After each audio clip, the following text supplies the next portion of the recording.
पुढे बघत आजच्या दिवसातली आणखीन एक महत्त्वाची बातमी.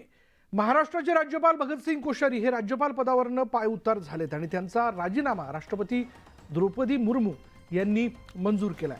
कोश्यारींनी 4 आठवडे आधीच राष्ट्रपतींना आपला राजीनामा पाठवल्याची माहिती आहे. कोश्यारींऐवजी आता रमेश बैस हे महाराष्ट्राचे नवे राज्यपाल असतील. यापूर्वी बैस यांनी झारखंड आणि त्रिपुराचे राज्यपाल म्हणून पदभार सांभाळला.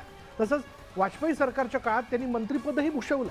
वादग्रस्त वक्तव्यांमुळे आणि निर्णयांमुळे भगतसिंग कोश्यारी अनेकदा विरोधकांच्या निशाण्यावर आले होते आणि त्यानंतर गेल्याच महिन्यात त्यांनी स्वतःच राज्यपाल पदाचा राजीनामा देण्याची इच्छा पंतप्रधान नरेंद्र मोदी यांच्याकडे व्यक्त केली. तेव्हापासूनच भगतसिंग कोश्यारी लवकरच राज्यपाल पदावरून पायउतार होण्याची शक्यता वर्तवली जात होती. राज्यपालांचा राजीनामा मंजूर झाल्यानंतर विरोधकांकडून या निर्णयाचं स्वागत करण्यात येत आहे.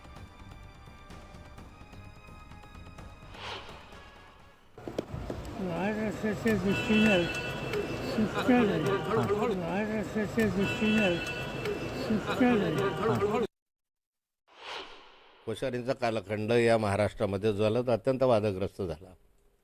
महापुरुषांचा वारंवार अपमान करणं, त्यांची जी वर्तणूक होती ती वर्तणूक जर पाहिली तर राज्यपाल पदाला शोभेशी नव्हती. राज्यपाल पदाची प्रतिष्ठा त्यांनी धुळीस मिळवली आणि एक प्रकारे राज्यपाल हा विषय एक चेष्टेचा विषय झाला. खरं म्हणजे नियमानुसार त्यांनी 12 आमदार जे आहे ते महाविकास आघाडीचे करायलाच पाहिजे होते, पण तो राज्यपाल कोणाच्या तरी हातातलं बाहुलं आहे अशा स्वरूपाचं चित्र त्या माध्यमातून निर्माण झालं. नवीन आलेले राज्यपाल ह्यांनी आपल्या राज्यपाल पदाची प्रतिष्ठा जपावी. महाराष्ट्राच्या अस्मितेला ज्यांनी डाग लावला, ज्यांनी महाराष्ट्राच्या स्वाभिमानाला डिवचलं, अशा राज्यपालांना या भारतीय जनता पार्टीनं सतत पुढं चालू ठेवलं. ते एवढ्यापुरतं मर्यादित नाही बरं का. खरं तर राज्यपाल हे महामहिम राष्ट्रपतींचे प्रतिनिधी असतात. त्यांनी देशाच्या संविधानाचं, घटनेचं संरक्षण करायला पाहिजे.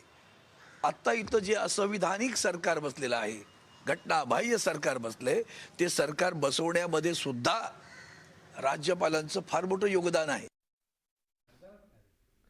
भगतसिंग कोश्यारींवर भाजपच्या वरिष्ठ नेत्यांचा दबाव होता हे त्यांनी कबूल केल्याचा गौप्यस्फोट शिवसेना उद्धव बाळासाहेब ठाकरेंचे नेते चंद्रकांत खैरेंनी केला. तसंच नव्या राज्यपालांनी कोश्यारींसारखं वागू नये असा सल्लाही त्यांनी रमेश बैस यांना दिला.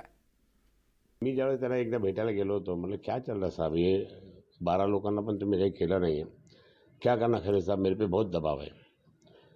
म्हणजे त्यांनी हे कबूल केलं माझ्याकडे की मला भारतीय जनता पार्टीकडनं, म्हणजे वरिष्ठांकडनं माझ्यावर खूप दबाव आहे, म्हणून मला हे असं वागावं लागतं असं त्यांनी स्पष्ट मला बोललेलं आहे. आज 80 वर्षाचे ते बिचारे माझ्यावर, ते आम्ही बरोबर बाजूला बसायचो, लोकसभेत होतो, परंतु मी निश्चितच सांगेल की त्यांचं म्हणे जाणं हे थोडं विचित्रपणे झालं.